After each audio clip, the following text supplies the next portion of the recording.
السلام عليكم. اولا بغيت نشكر عماد قطبي اللي هو بسببه نشرت هذيك الفيديو، واللي ما تاحش لي الفرصه على انني نفسر الفكره اللي انا بغيت نوصل.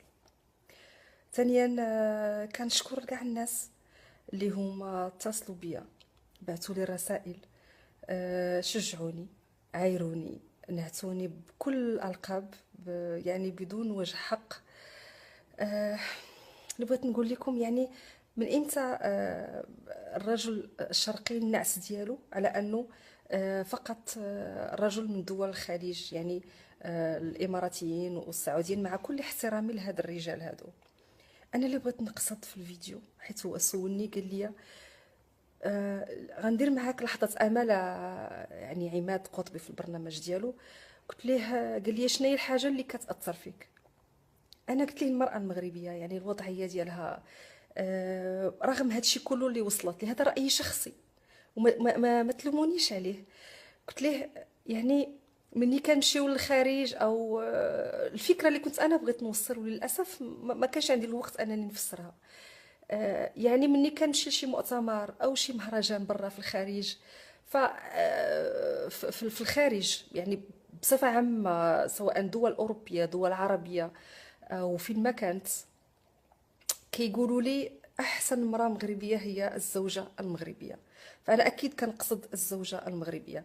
علاش؟ كيقولوا لي بانها كتصبر، كدير بزاف ديال الامور، كتصبر، هي ممتازه في الطياب، ممتازه كربة بيت، ممتازه كأم، ممتازه كزوجه.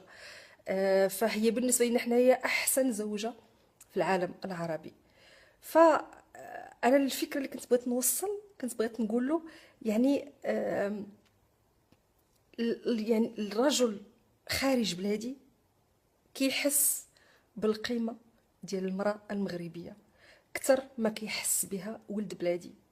فإلا جيتو تشوفوا هاد الكلمة أو هاد الجملة اللي أنا قلت، فهي كلها حب، كلها حب للرجل المغربي. علاش؟ لأنني كنقولها وكنتحسر، كنقولها وكنقول يا ريت يعني ولد بلادي، ولد التراب ديالي، ولد مغربي بحالي، اللي عارف التقاليد ديالي، اللي كنحتفلوا في كل مناسبات في نفس الوقت، وعارف تقاليدي وعارف كل شيء عليا، ما كيحش بيا كيف ما كيحس. يعني انا كنقول بيا يعني كامراه مغربيه، بحال يعني بحال كيف ما كيتمناني كامراه مغربيه واحد شرقي او اوروبي.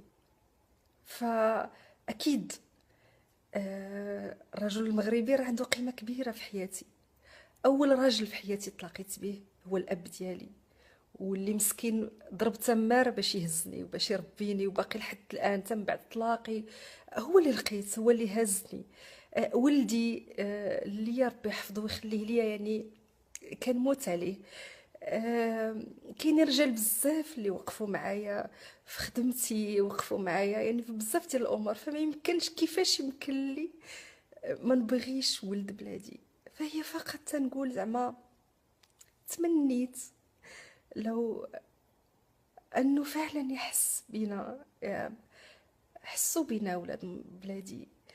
انا جمله قلتها وما كملتش الفكره، وما عطاونيش حتى الفرصه باش نكمل الفكره.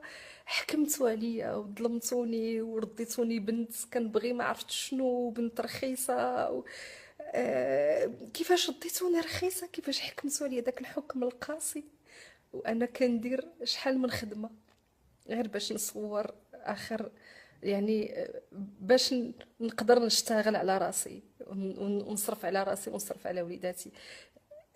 كون كنت هكذاك ما غاديش نخدم في الدوبلاج وفي التمثيل وندير برنامج بالليل من 9 ل 12 ديال الليل، والبرنامج كله غير باش نعاون ولاد بلادي اللي عتقتوا من الانتحار، واللي عاونته حتى خرج من الحبس، واللي يعني ما غاديش ندير برنامج اجتماعي، ما غاديش اي حاجه اللي تقدر انها تعاون بلادي او تعاون ولاد بلادي ما كنبخلش عليها.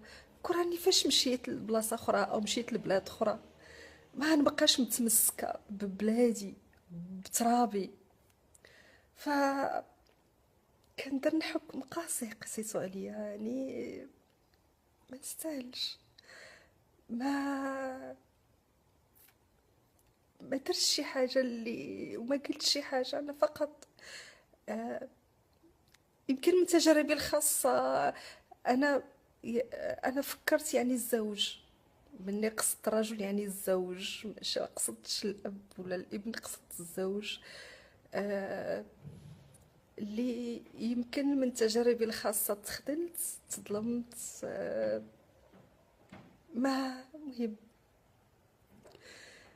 ما تسرعوش الحكم، ما تسرعوش الحكم. الله يجازيكم بخير.